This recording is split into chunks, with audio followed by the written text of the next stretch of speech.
Hi hello అందరికీ నమస్తే. Welcome back to my channel. నేను మీ అను. నా మొహం చూసి ఏడుస్తున్నా అనుకుంటుండ్రా? నిజమే, నేను ఏడుస్తున్నా. కానీ వెనకాల మా తమ్ముని వల్ల కాదు, నా ముందున్న ఈ ఉల్లిగడ్డ వల్ల నేనైతే ఏడుస్తున్నా. ఉల్లిగడ్డ కోస్తే ఏడవని వాళ్ళు అన్నట్టు ఎవ్వరు ఉండరు. దానికైతే ధనిక పేద అని తేడా ఏమీ ఉండదు, అందరినీ ఏడిపించేస్తుంది. ఒక చీమకి ఏమన్నా దొరికితే చాలింగా పోయి అన్ని చీమలను దొరికొస్తుంది. అది మొత్తం అయిపోతుంది అన్న ఆలోచన రాదో ఏమో మరి ఆ చీమకి. అన్ని చీమలను తీసుకొస్తే తొందరగా అయిపోతుంది కదా, ఒకటే చీమ ఉంటే అంటే ఎక్కువ రోజులు ఫుడ్ అయితే తీసుకోవచ్చు కదా అని ఆలోచించదేమో మరి జనాలలాగా. కానీ మనం అయితే అట్లుండంలేండి. అంటే కొంచెం సెల్ఫ్గా ఆలోచించి చేయొచ్చు, కానీ మరీ మనం జనాలమైతే ఎక్కువ చేస్తాం. అబ్బా అవతలడు కొంచెం ఎదుగుతాడు అంటే చాలింగా ఇంకా వాళ్ళని ఎలా లాగేద్దామని చూస్తూ ఉంటాం. అందరి గురించి నేను ఈ వీడియోలో చెప్పట్లేదు, కొంతమంది గురించే.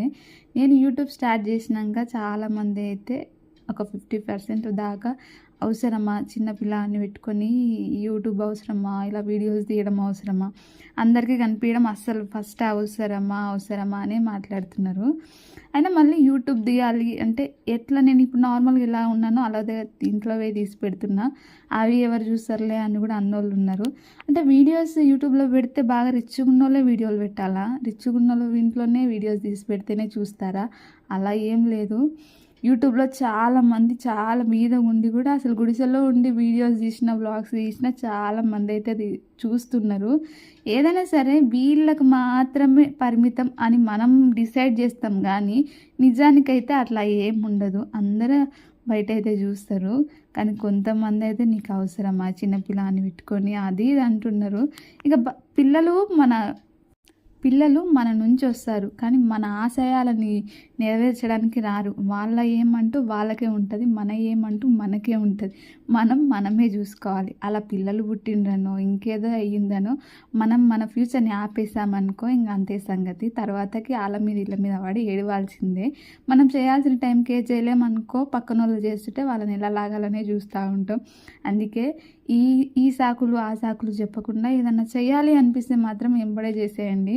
నేను యూట్యూబ్ స్టార్ట్ చేయాలి అనుకున్నది నేను నిన్న మొన్న వచ్చిన ఆలోచన అయితే నాకు కాదు. నా పెళ్ళి కాకముందు నుంచి అయినా నేను మా ఆయన యూట్యూబ్ పెట్టుకోవాలి, మా ఆయనకు అంతకుముందుకే యూట్యూబ్ ఉండే, అప్పటి నుంచి అయినా నేను పెట్టుకుంటా, నేను యూట్యూబ్ చేస్తా అన్న ఆలోచనే ఉండే. పెళ్ళైనాక పెట్టి అంటే మా ఆయన ఊ అనేసరికి ఇంకా మాకైతే పెళ్ళైన 2 సంవత్సరాలకు నేను యూట్యూబ్ పెట్టాల్సి వచ్చింది. అంత టైం అయితే పట్టింది. ఇంకా ఇప్పుడు స్టార్ట్ చేయకుంటే ఇంకెప్పటికీ స్టార్ట్ చేయని అనిపించింది. పెళ్ళి కాకముందు అనుకున్నాం, కానీ పెళ్ళైన 2 సంవత్సరాలకైతే యూట్యూబ్ స్టార్ట్ చేయాల్సి వచ్చింది.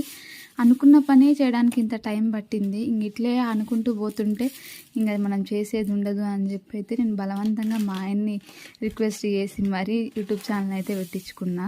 మరి ఆడపిల్లగా నీకు యూట్యూబ్ ఛానల్ అవసరమా, బయటికి వెళ్ళి వీడియోస్ ఇవన్నీ అవసరమా అంటే ఆడపిల్లలు ఏం వంటగదికే పరిమితం అయితే కాదు, బయటికి వెళ్ళొచ్చు, అన్నీ చూస్తూ ఉంటేనే అన్నీ తెలుస్తూ ఉంటాయి. ఇదేమో ఒకప్పటి జనరేషన్ కాదు, వంటింట్లోనే ఉండాలి అన్నట్టు ఇప్పుడైతే లేదబ్బా.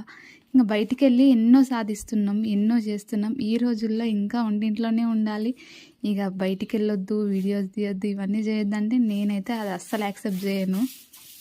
నేను ఎట్లా అంటే నువ్వు ఇది చెయ్యవు అని ఎవరన్నా ఏలైతే చూపిస్తే అది నేను ఖచ్చితంగా చేస్తా అని అయితే చేసి చూపించే రకము.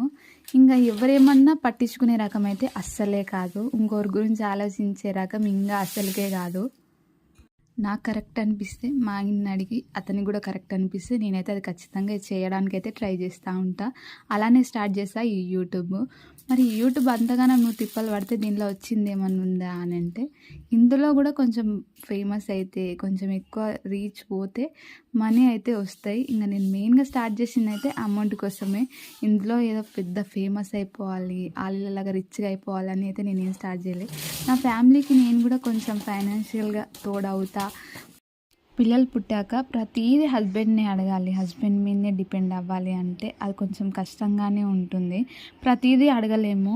తన పిల్లలు ఏదన్నా అడిగితే కొనివ్వాలన్నా సరే నేను వెళ్ళి మళ్ళీ మా ఆయన్ని అడగాలి. అలా ఉండొద్దు. కొంచెం కాకుండా కొంచెం నా కాళ్ళ మీద నేను నిలబడాలి. తనకు కూడా ప్రతీదీ అంటే తనే చేయాలి అంటే తనకు కూడా భారం అనిపిస్తుంది ఏదో ఒకరోజు. ఇక అట్లా కాకుండా నాకు ఇంట్రెస్ట్ ఉండి నాకు ఇష్టంతో నేను చేయాలనుకున్నా కాబట్టి యూట్యూబ్ అయితే స్టార్ట్ చేసిన. ఇది నా పిల్లల కోసం, నా ఫ్యామిలీ కోసమే నేనైతే స్టార్ట్ చేసిన. ఎవరేమనుకున్నా పట్టించుకోవా అంటే బయట వాళ్ళు అన్నోళ్ళందరూ మనకి ఈరోజు ఆపద వస్తే ఎవరు ఆదుకోరు. నాకు నా ఫ్యామిలీ నన్ను యాక్సెప్ట్ చేస్తే చాలు. నా ఫ్యామిలీ నేను చేసింది మంచిదేలే అని నమ్మితే చాలనుకుంటా.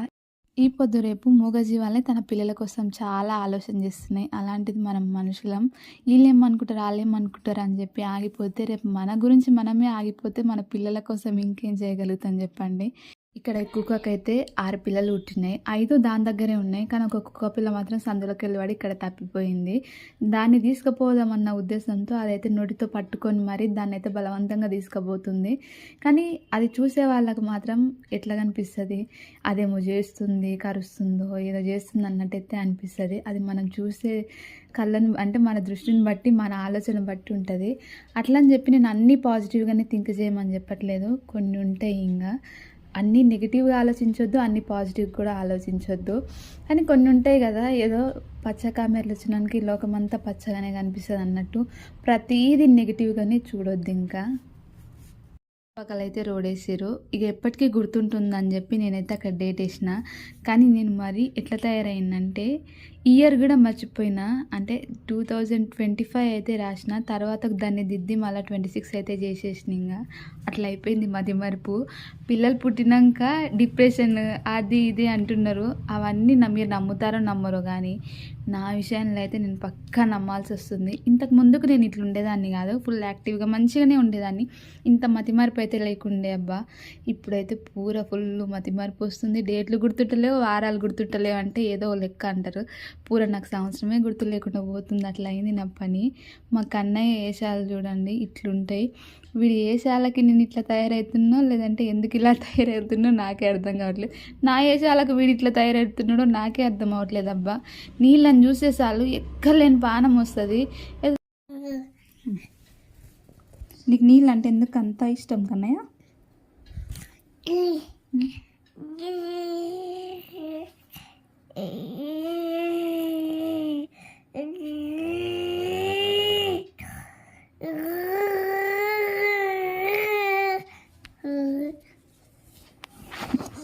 నీళ్ళంటే ఫుల్ పానం ఇంకా మా కన్నయ్యకి.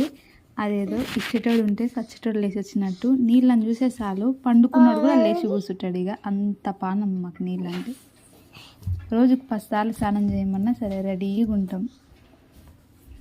ఎప్పుడు అమ్మ చూడకుండా ఉంటుందా, అమ్మమ్మ చూడకుండా ఉంటుందా, పోయి నీళ్ళ కాడ ఆట ఆడదామని రెడీగా చూసుకుంటూ ఉంటాడు ఇంకా మమ్మల్ని. రాను ఎంతసేపు ఆడుకుంటావమ్మా? ఎంతసేపు ఆడుకుంటావు? అడగొద్దా? ఎంతసేపు అనేది అడగొద్దు కదా.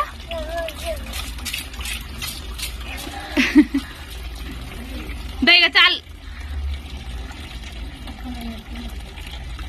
ఆ పొక్కలకి వాడి నువ్వు కూడా పోతావు అట్లే. ఇటు చూడు. Bye bye. యో Kannayya hi hi hi hi bye bye. అబ్బో ఇక చాలదా నాయన, మొత్తం ఎట్లయిపోయినావు లేవు. బాయ్ చెప్పిగా బాయ్ బాయ్.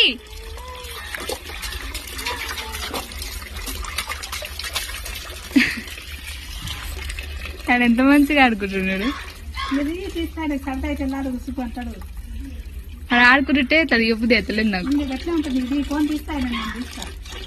ఫోన్ లేకున్నా సరే అది ఎప్పుడు ఎత్తలేదు. ఆడపిల్లలు కూడా అన్ని రంగాల్లో ముందుకు రావాలని చెప్పి ఆడపిల్లల తల్లిదండ్రులు కూడా లక్షలు ఫీజులు కట్టి మరీ పిల్లల్ని అయితే చదివిపిస్తున్నారు. నాకు ఒకటి అర్థం కాదు, ఈ ఆడపిల్లలు అయితేనే ఈ జాబ్ చేయాలి, మగ పిల్లలు అయితేనే ఆ జాబ్ చేయాలి అని జాబ్ వచ్చాక అంటారు. మరి జాబ్ రాకముందుకు స్కూల్లో చదువుకునేటప్పుడు ఆడపిల్లకైతే తక్కువ ఫీజు, మగపిల్లానికైతే ఎక్కువ ఫీజు అని ఫీజులు ఎందుకు కట్టించుకోరో ఏమో నాకు అర్థం కాదు. ఇద్దరికైతే ఈక్వల్ ఫీజు అంటారు. మరి ఫీజుల కాడ లేని తేడా జాబ్ల కాడ ఎందుకో ఏమో. ఇంకా పొద్దు మీకితే చాలు పొద్దటి స్నానం ఎక్కడుంటారో ఏమో అర్థం కాదు కానీ పొద్దు మీకితే చాలు అందరూ కూసొనైతే ముచ్చట్లు పెడతారు వాకిట్లల్లా. ఎంత సిటీ అయినా సరే కానీ పల్లెటూరులో ఉన్నంత ఆనందం మాత్రం సిటీలో అస్సలు దొరకదబ్బా. ఇదైతే ఖచ్చితంగా చెప్తా. ఎన్నో ఎమోషన్స్ ఉంటాయి పల్లెటూర్లలో. ఈరోజు కొట్టుకుంటారు, రేపు తిట్టుకుంటారు, ఎల్లుండి ఒకటి అవుతూ ఉంటారు. తిట్టుకునేటప్పుడు అయితే మాటలకు అసలు హద్దే ఉండదు. మనకే చూసేటోళ్ళకి అనిపిస్తుంది ఇంక వీళ్ళు జన్మలో మాట్లాడరని చెప్పి. కానీ మళ్ళీ తెల్లారే మళ్ళీ అలా కూర్చొని మాట్లాడుకుంటారు. అట్లా అట్లా అందరినీ కలిపేస్తుంది, మళ్ళీ ఒక్క దగ్గరికి చేరుస్తుంది పల్లెటూరు. ఇంకా పల్లెటూర్లు కూడా ఒకప్పట్లా ఇట్లా చేయదు అట్లా చేయదు ఇవి లేదు అవి లేదు అన్నట్టుగా ఏం లేదు. చాలా చేంజెస్ వచ్చినాయి, చాలా అప్డేట్ అయ్యిండ్రు.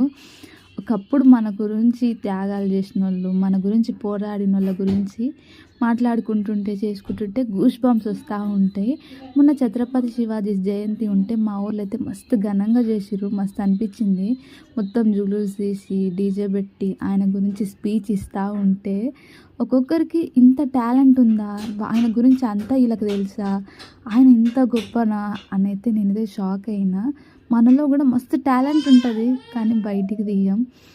మనలో ఉన్న టాలెంట్ కూడా బయటకు తీస్తే మనలో కూడా మస్తు మంది ఛత్రపతి శివాజీలు వెళ్తారు, రాణి రుద్రమ దేవిలు కూడా వెళ్తారు.